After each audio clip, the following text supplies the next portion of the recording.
Red boots for Christmas.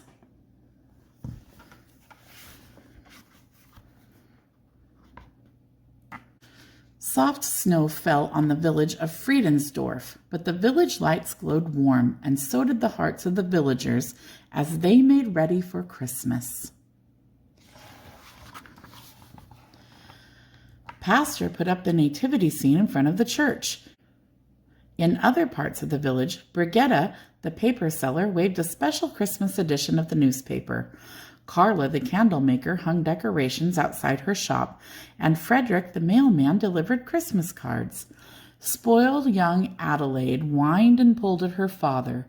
He was mayor of Friedensdorf, a rich, important man, and he'd promised to buy her the finest Christmas present in the village.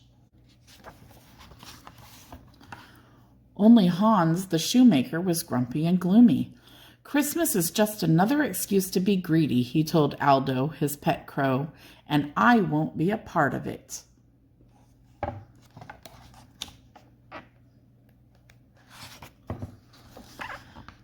Then Gretchen, the wood gatherer, came to Hans' shop and showed him a shabby old pair of shoes.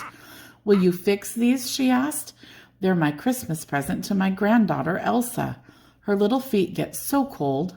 I can pay you with this fine bundle of twigs. It would take a miracle to fix those shoes, said Hans, and twigs won't buy my supper. Everyone is so worried about Christmas gifts. Hans, said Gretchen, Christmas gifts are a symbol of God's great gift to us, his son, Jesus Christ, born in Bethlehem to be Savior of the world. But Hans didn't understand.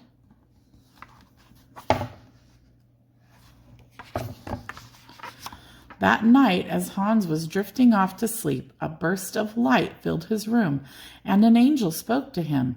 I bring you good news, said the angel. This Christmas you will receive a special gift, a gift from God. Hans couldn't believe his ears. A gift from God to him?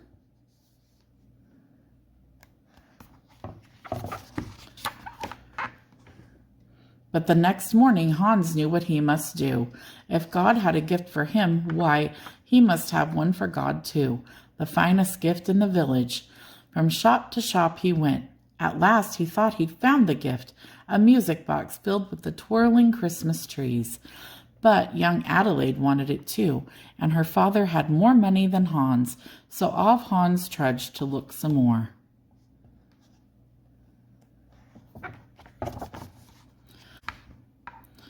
Hans hurried home, locked himself in his shop, and began to gather some things together. As he worked, he sang. He did not sing well. It's been too long since I've sung a Christmas song, he told Aldo. But look, I've saved this red leather for a long time. It's the finest in the land. Here are silver nails handmade by my father, and these silver bells are from my first Christmas tree. I'm making a gift, Aldo, a Christmas gift.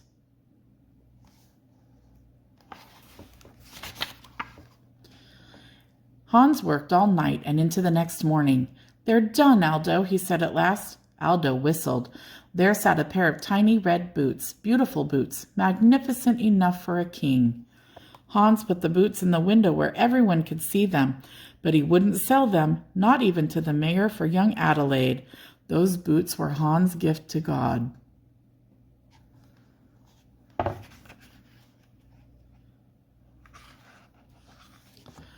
Hans spent the afternoon cooking a fine dinner.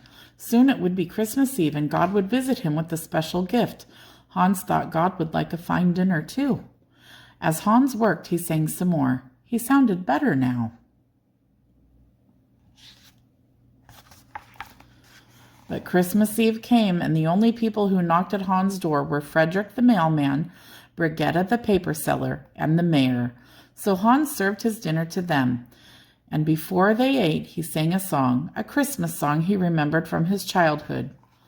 From heaven above to earth I come, to bring good news to everyone. Glad tidings of great joy I bring to all the world, and gladly sing. Hans sang it very well.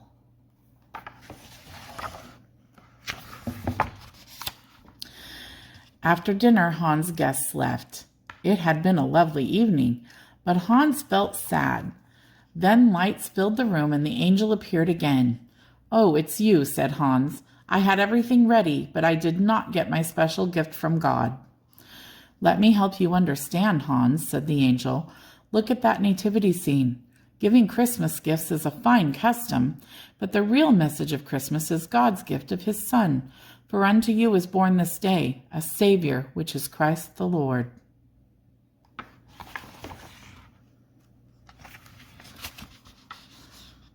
The angel left, and all at once Hans did understand. A Savior, which is Christ the Lord, that is the real gift for me and for everyone.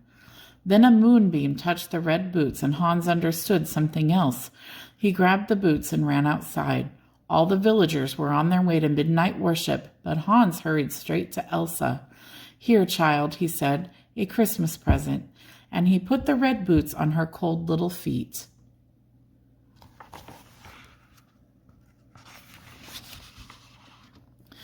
Nearby stood the mayor and young Adelaide. Adelaide wanted those boots very much, and she began to whine. "Hush, child," said her father.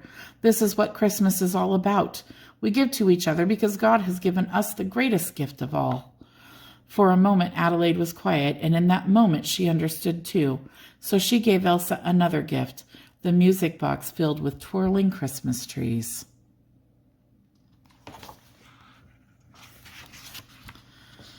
Then, as the soft snow sifted down and the church lights glowed, the village of Friedensdorf sang the great glad news of Christmas.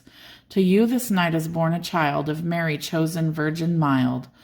This newborn child of lowly birth shall be the joy of all the earth."